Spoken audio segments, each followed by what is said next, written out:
This is ABC Fora. Ladies and gentlemen, you're gathered here today to see a couple of white guys talking about things that white people like. Guest today is Christian Lander, who is a PhD dropout. Yes, proud dropout. A citizen of the world. And Los Angeles. And creator of the internet phenomenon, which I think last time I saw was something like 60 million hits. Yeah. 60 million hits. Became a wildly popular book. Has swept the planet.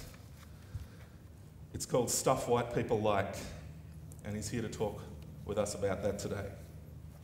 Welcome, Christian, to Australia.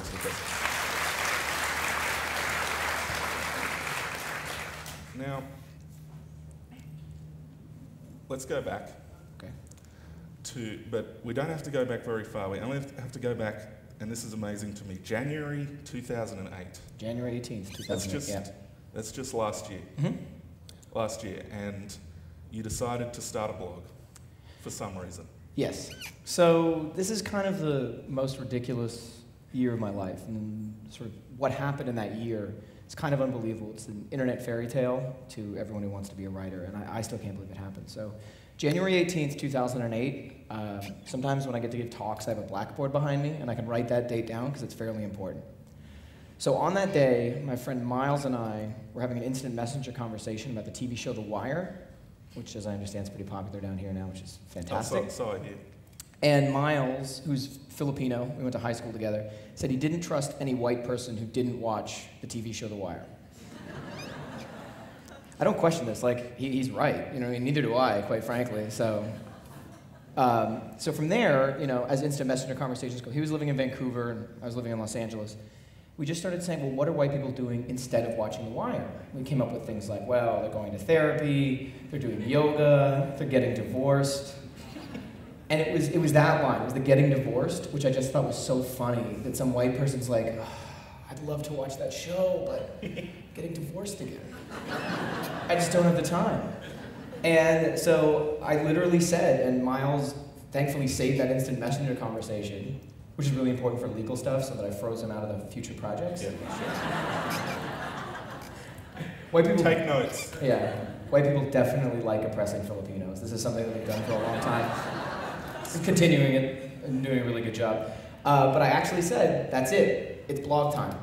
And I just went to WordPress, which is the free blog hosting site that millions and millions of horrible blogs are started every single day on that site, including 3 or 4 by me in the previous year, and just typed in exactly what we were talking about, stuff white people like. That was it. There wasn't any focus groups. I didn't spend any time thinking about, oh, it has to be this great title, it's going to catch people's attention. I was like, this is just what it is. And then just started writing. And that was it. So January 18th, I just started writing. And in about 2 weeks, we were getting about 100 hits a day, and most of the hits were misguided searches for organic fair trade coffee. which for the record, I don't see anywhere on this coffee bag thing behind me. I see coffee, but I have no idea about the labor conditions that produce this. So this was not run by me before the festival. It's probably not, you know, a real coffee thing. You know, it's all props. It's a showbiz. It looks a little vintage.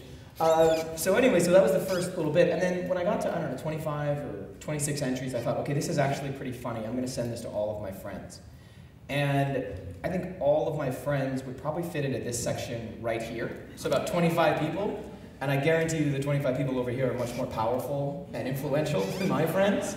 They're, you know, unemployed, or they're still in graduate school, or they're, you know, not particularly powerful. It's not like I have friends at the New York Times or anything. So I decided I was going to take the risk of bothering them and send them the site and say, look at this. And then what they did was, they thought it was funny enough to forward on to their friends. And so there was sort of that one-to-one connection, right? It's not hard to get your friends to forward something on.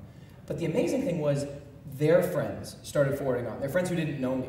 And they were sending back these long email chains of people either telling me what I was missing or how racist I was. It was to be a theme that I would have to get used to for the rest of the year. But then the traffic spiked to 1,000 hits in a single day. And I was working as a copywriter at this ad agency in Los Angeles.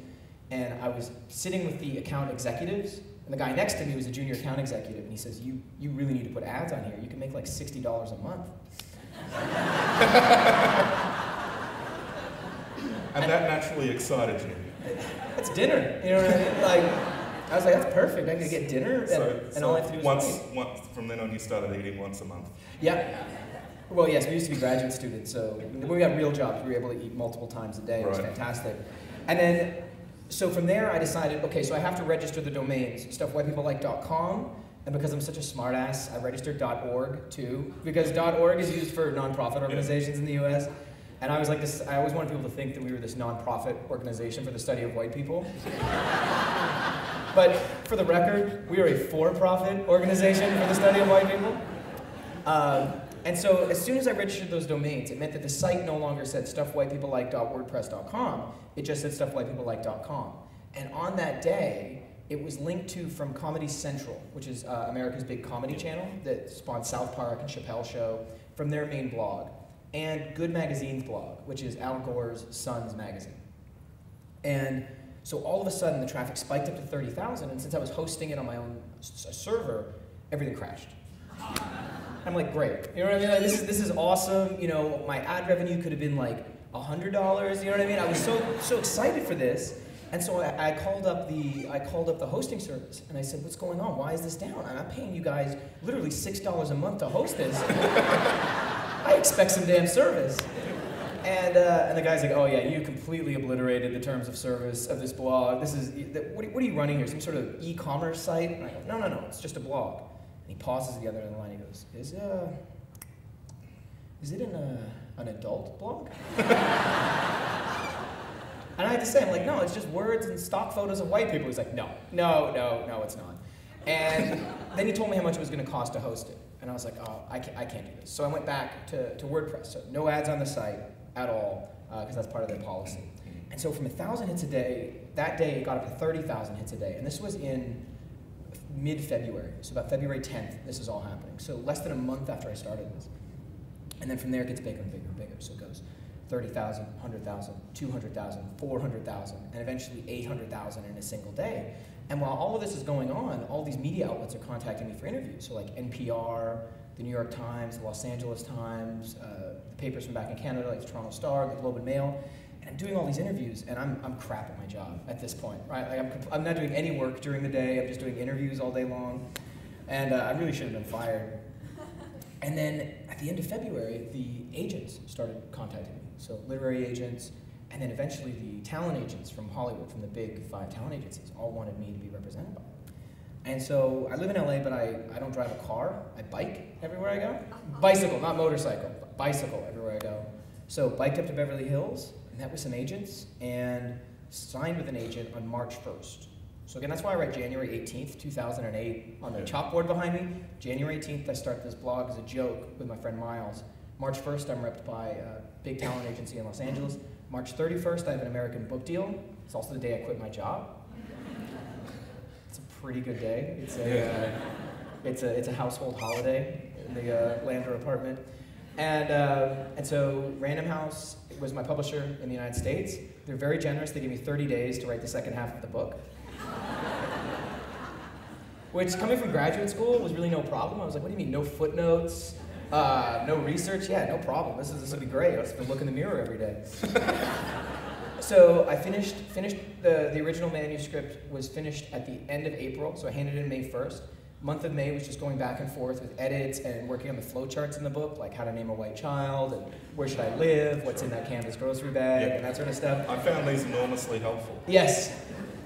And so that went back and forth. Submitted the final approved manuscript on June 1st, 2008. The book was then published on July 1st, 2008. It was on the New York Times bestseller list July 14th, 2008, and published in Australia in December of 2008. So that's what happened. Right. And now I'm here. So, I would totally recommend everybody do this. It's been a great year. I cannot recommend this highly enough. It's fantastic. It's unfortunate it's already been done. This is ABC Fora.